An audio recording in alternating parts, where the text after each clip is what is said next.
Welcome back. You're watching WION World is One with me, Priyanka Sharma. Let's go straight to the Indian Finance Minister, Nirmala Sitharaman, who is currently delivering a speech on the economic package. For want of time, I don't want to spend more time on it.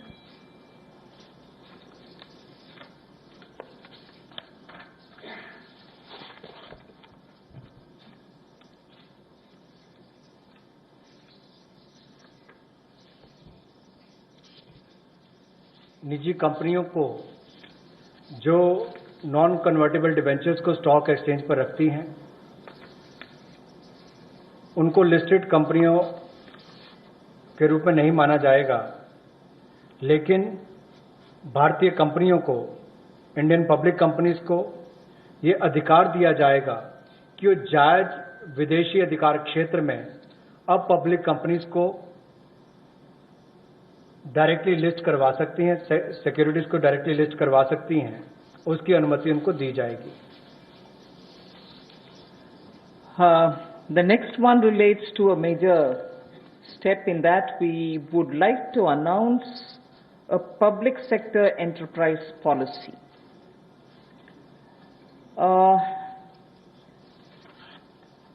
An Atmanirbhar Bharat needs a coherent policy. All sectors will be open to private sectors also. Public sector enterprises will continue to play an important role in defined areas. We need a coherent policy because sometimes you opened up some sectors in piecemeal. This sector is open but not that. That sector has always been with public sector, it shall be with public sector. It's never available for others. So, we are coming up with a coherent policy wherein private sector will be allowed to participate in every sector available, but of course public sector will continue, and they will continue to play a very critical role.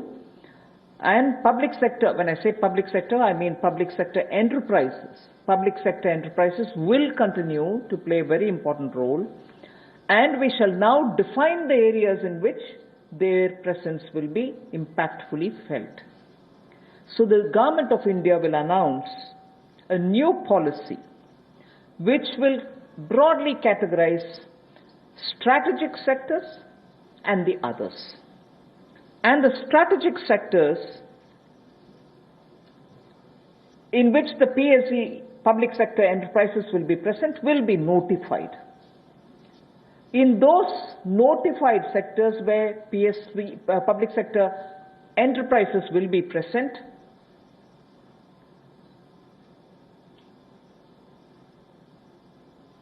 at least one public sector enterprise will be present. In those sectors which get notified as where you'll find the public sector enterprises, at least one public sector enterprise will be present, whilst private will also be allowed to play their role in it. However, in those sectors which get notified as strategic sectors in which public sector enterprises will be present, only 1, 2, 3 or 4 public sector enterprises will be present. In the sense, not more than 4 public sector enterprises will be there in that strategic sector notified for the presence of public sector enterprises. So if a sector is notified, and in that if there are 10 public sector enterprises, either they will be merged together or they will be brought together in such a way that they are only 4 or lesser. So there won't be mushrooming public sector enterprises in those notified strategic sectors. So in the notified strategic sectors, definitely public sector undertakings or enterprises will be present. But private sector will also come in. But imagine a particular sector which is notified as strategic. If there are too many public sector enterprises, they will either be brought together to form bigger public sector enterprises, and in that process, we will not have more than 4 of them. They can be lesser than 4, but not beyond 4 public sector enterprises in those notified strategic area. Private sector can slowly come in and be present and compete in every sector, but the detailed policy will soon be opened up and issued.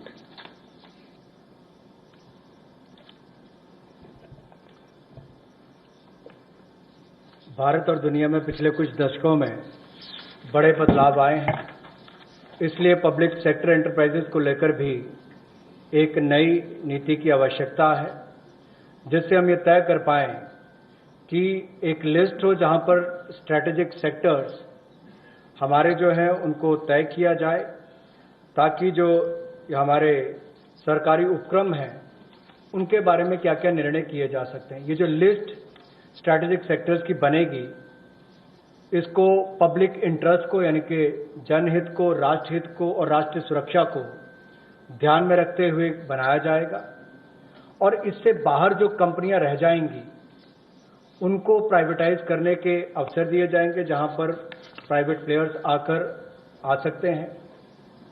चाहे इनके mergers की बात हो, विलयीकरण की बात हो, वो भी किया जा सकता है, इनकी कैपेसिटी बिल्डिंग के लिए भी।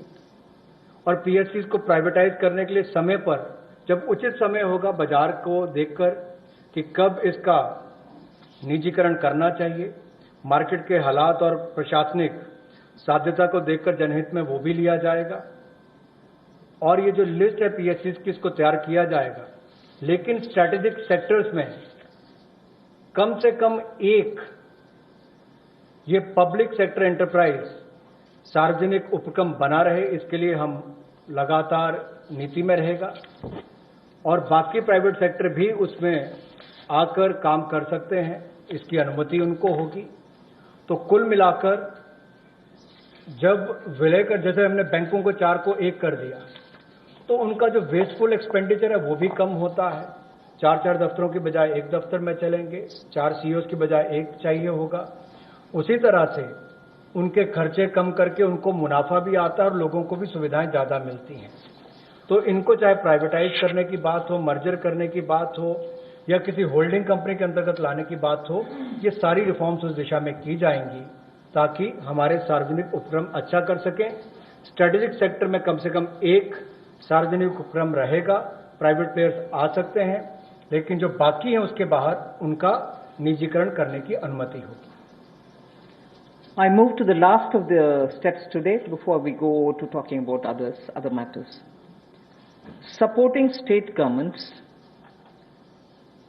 The support which is already extended to the state governments in the recent past in the context of the COVID lockdown. We completely recognize that, like the center, states are also facing a sharp decline in their revenues.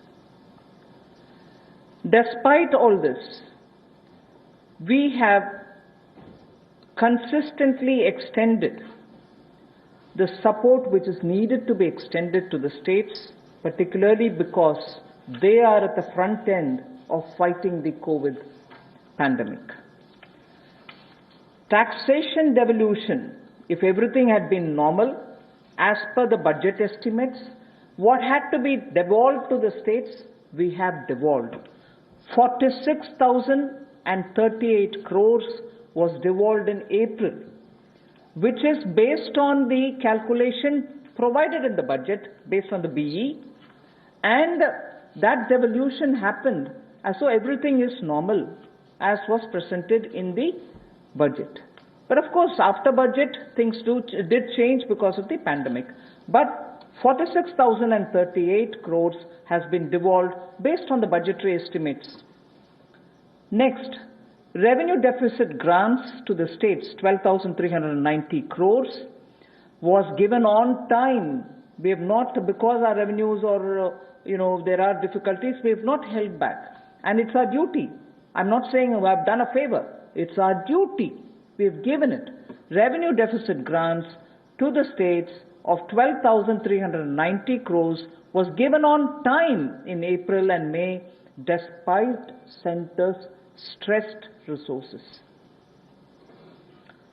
What normally gets devolved over a couple of months, the SDRF, State Disaster Relief Fund, in advance was released, keeping in mind that there is a pandemic which the states are fighting, and this release happened even in the first week of April. First week of April, which is the beginning of the financial year, 11,092 crores was released, which is the SDRF fund, which normally would have got released as and when there is a situation. Health Ministry has separately from its side released 4,113 crores so that anti-COVID activities can be funded. So that's also happened. And on center's request, and I say this way because together with the secretaries, we had a video conference with the RBI, and during that RBI video conference, we had requested the RBI, which of course is their business and their terrain, but we did request, and I'm grateful that the governor and his team of officers had very readily agreed the ways and means advance limits to states has increased by 60%. Oh, increased to? By 60%. So RBI, I'm happy to say, RBI in a very timely step has increased ways and means advance limits for the states by 60%. RBI also increased the number of days states can be in continuous overdraft position from 14 days, which is normal, to 21 days. So the continuous overdraft they can remain now, not just for a fortnight, but 3 weeks. Also the number of days, the overdraft facility that they can have, number of days that a state can be in an overdraft situation in a quarter has been raised from 32 to 50 days. So nearly more than half the time, even if you're in overdraft position, Reserve Bank is okay with it. So these things had happened, and I wanted to say this is the support which we've already, because we understand states are the ones who are fighting at the forefront in containing COVID. We have not in any way hesitated to do what we are expected to do, although even we are under stress. We move to the next. Continuing with the supporting state governments. States have a net borrowing ceiling, which is about 6.41 lakh crores based on a 3% of GSDP. They can borrow up to 3% of their state's gross domestic product. 75% of was authorized already by us. You can go ahead borrowing that 3% amount. Today, I'm just stating a matter of fact. States have only so far borrowed only 14% of that limit which is authorized for them. They can always, in the first half of the year, borrow 50%. But we said you go ahead borrowing further for the first half, 75% also you borrow right at the beginning. But I'm just stating a matter of fact position that states have so far borrowed only 14% of the limit which is authorized to them. 86% of the authorized borrowing limits remain unutilized as of now. Nevertheless, because chief ministers have written to the Prime Minister, finance ministers have written to me saying, please increase our borrowing limit. It is now 3% of your state's GSDP. We have now agreed to increase this to 5%. Because it's an unprecedented situation, we have acceded to the demand of the states, and increased their borrowing ceiling from 3 to 5%. This will give an extra 4.28 lakh crores to the states. 86% is remaining, although it is authorized, it is remaining unutilized. Only 14% has been utilized by the states. They have requested us for increasing the cap for borrowing from 3%. So we've agreed to increasing the borrowing limit to 5%. So an additional 4.28 lakh crores will be available as extra resources for the states.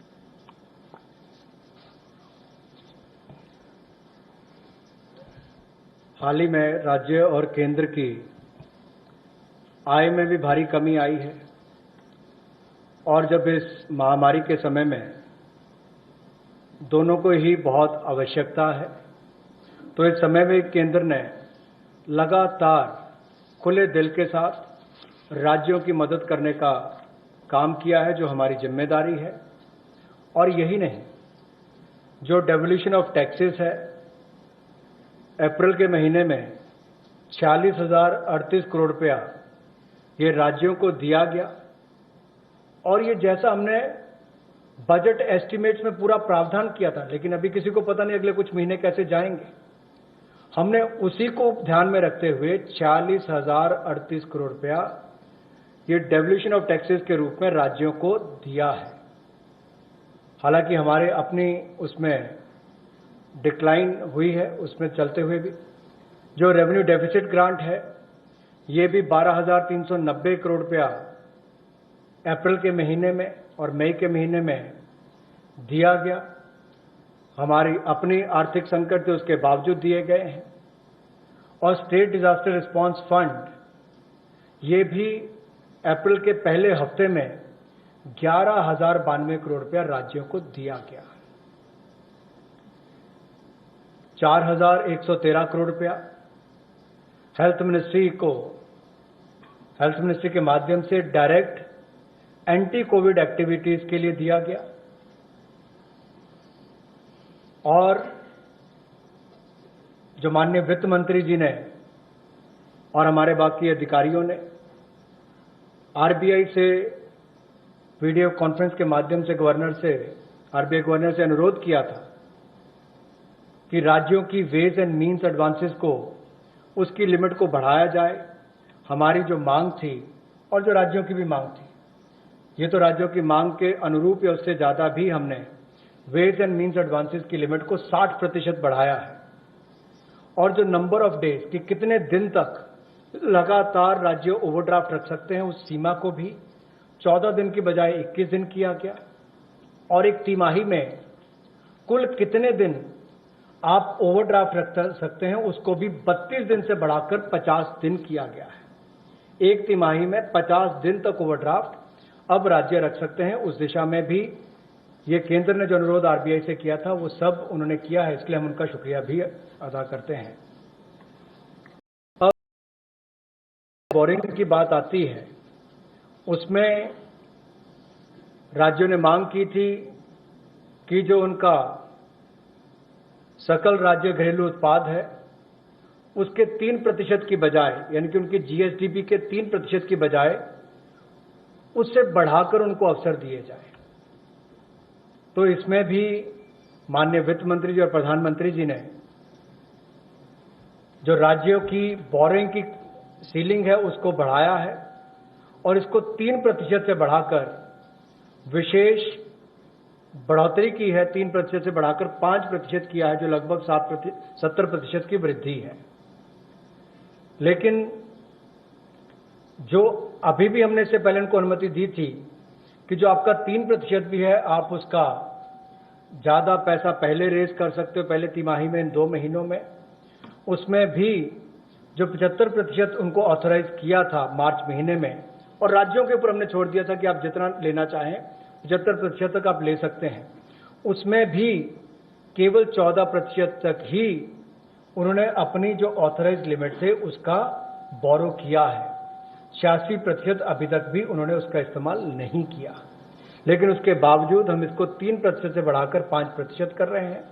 ये अपने आप में एक बड़ी कदम उस दिशा में लिया है जो केंद्र ने राज्यों की मदद करने के लिए लिया और जो उनकी मांग थी उसको पूरा भी किया है। इससे राज्यों को 4,28,000 करोड़ रुपया अतिरिक्त संसाधन मिलेंगे, जिससे राज्यों को बहुत बल मिलेगा। I move to the next one, which is also about the state governments and the extra borrowing limits that we are extending. Part of the borrowing will be linked to specific reforms. From 3 to 5 is the increase. From 3 to 3.5, unconditionally we extend. The next 1%, which is up to 4.5%, we will release in 4 tranches of 0.25%, each of the tranches linked to a clearly specified, measurable and feasible reform which is necessary as an action to be taken. And why do we want this linkage with reform, state level reform? Because we want to make sure that the poor benefit by all the monies which are getting borrowed, and we from the center and states are collectively committed to, for instance, implementing one nation, one ration card, implementing ease of doing business at the district levels, power distribution and related issues. We spoke about the DISCOM problems, GENCOs not getting paid, and the urban local body revenues related issue. So I repeat, we have increased the borrowing limit for the states from 3 to 5. From 3 to 3.5, the additional, that 0.5% is unconditional.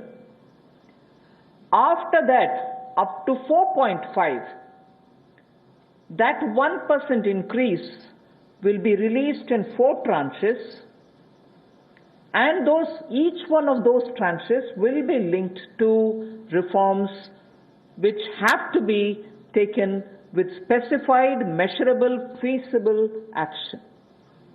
The next one, which is another 0.5, because I would have touched 4.5 with that, the last 0.5 will be given as soon as the milestones are achieved, not in all the 4, but at least in 3 of these conditions.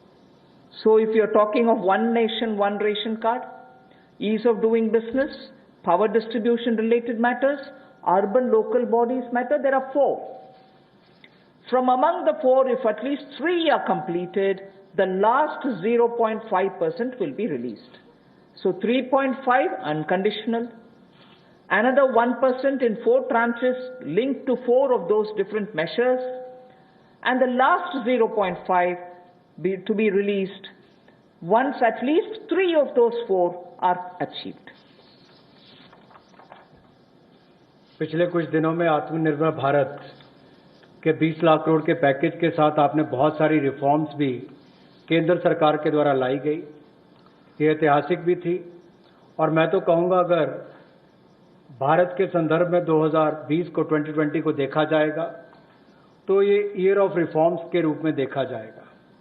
अब इसमें राज्य की सरकारें भी अगर reforms लाती हैं तो इसमें संघीय ढांचे में और बल मिलेगा, और नीचे तक जो हम आत्मनिर्भर भारत बनाने की बात करते हैं उसी दिशा में एक बड़ा कदम है।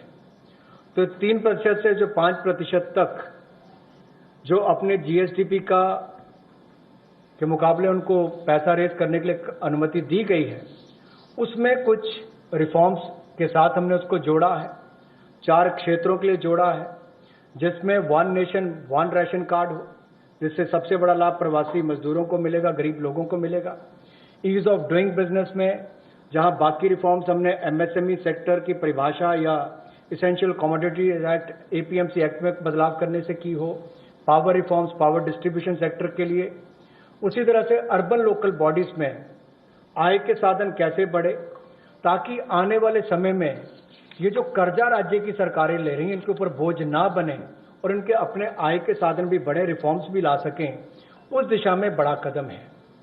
जैसा केंद्र सरकार ने रिफॉर्म्स लेकर आए, मेरा मानना है इन रिफॉर्म से भारत में रोजगार, स्वरोजगार, कारोबार और आविष्कार के बहुत सारे अवसर बनेंगे, नए अवसर उत्पन्न होंगे। इसी तरह से राज्यों के लिए भी इस तरह के रिफॉर्म्स को साथ में जोड़कर देखा गया, जिससे राज्यों में भी रिफॉर्म्स आए।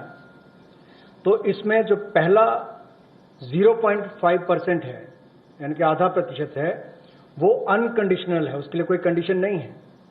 जो बाकी 1% है, उसको 4 किश्तों में, जो 4 हमने परिवर्तन करने के लिए रिफॉर्म्स करने की बात कही, उनमें 4 में से अगर 3 भी आप कर लेते हैं तो आपको 1% उसका रिलीज कर दिया जाएगा 0.25 की ट्रांचेस में। One small correction. That 1% will be released in 4 tranches for dealing with those 4 reform steps: one ration, one card, ease of doing business, power distribution, and urban local bodies. So that 1% goes in tranches of 0.25 for each of these tied to the reforms. After at least 3 are done, then you get the last 0.5. धन्यवाद।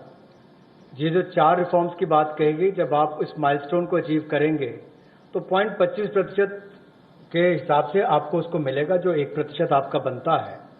और जब आप इन सबको कर लेते हैं, उसमें से 3 भी आप माइलस्टोन्स को अचीव करते हैं, तो आपको 0.5% यानी कि आधा प्रतिशत आपको एक इंसेंटिव के रूप में दिया जाएगा। तो कुल मिलाकर 5% की आपको ये लाभ मिलेगा। Before we go to the next slide, I just want to now say, I've finished with all the 7 steps that I have to say. I'm now going to just show you, from the time Pradhan Mantri Garib Kalyan was announced, what are the kind of measures we have taken.